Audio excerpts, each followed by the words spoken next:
Tanse, Kim Barker Kane Sikasan. Hi, my name is Kim Barker Kay.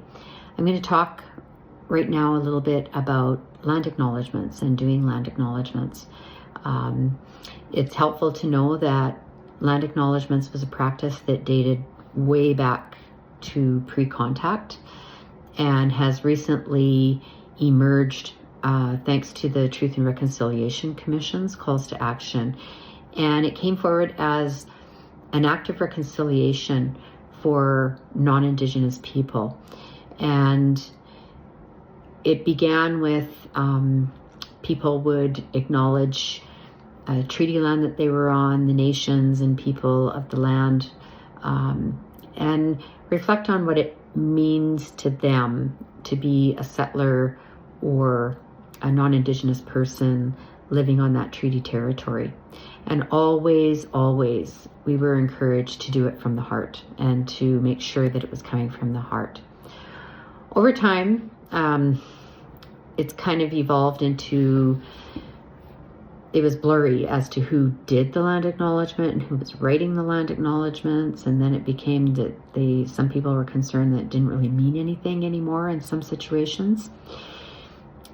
I started to ask colleagues, Indigenous colleagues, friends of mine, and knowledge keepers and an elder about the guidance that they could offer to me when I was formulating my own personal land acknowledgement. And the advice I got was to, of course, always the acknowledgement of the land and the treaty land, to also include the Cree language, if I could, if possible, to include elders, an acknowledgement of elders, about also what I'm grateful for about being on this land.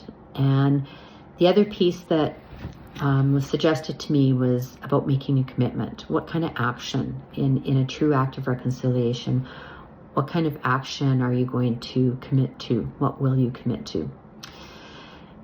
More recently, this is evolving and changing again as to expectations of what you might put into a land acknowledgement. And now the discussion is not to include treaty because treaties were a settler creation. So instead to focus more on the nations in the area and the other pieces that I shared with you, definitely. But I guess the work is for the person who is putting together a land acknowledgement to do some research, to learn a little bit more about what it is that they're acknowledging. And then, of course, always, always, always, you want to continue your land acknowledgement to be from the heart, like a truly heartfelt land acknowledgement offering. And I'm going to just give you an example of one that I made, being on Treaty 8 territory, trying to follow elders' recommendations. So this is one that I've made and have made some changes to. I'm grateful to be on Nihiawaski Oma Anoch, Cree land today. I acknowledge those who took care of it for a very, very long time. I feel deep respect for the First Nations, Métis, and elders of this Treaty 8 territory and for all that has been shared with me over the years. I commit to continuing to learn about how to live on and respect this land and its people, and I commit to passing on this learning to my children and grandchildren. Thank you.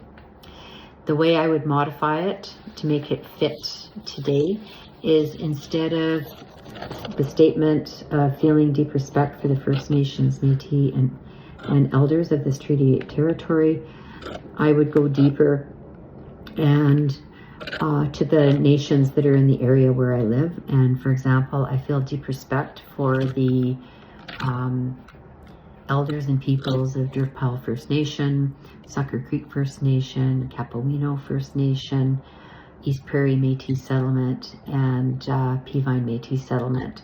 These are communities and nations in the local area where I live. And there's more if I go beyond a further scope.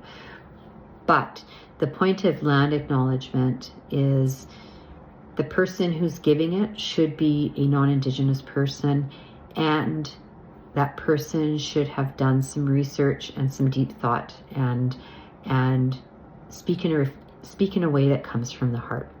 So I hope that helps. Thank you.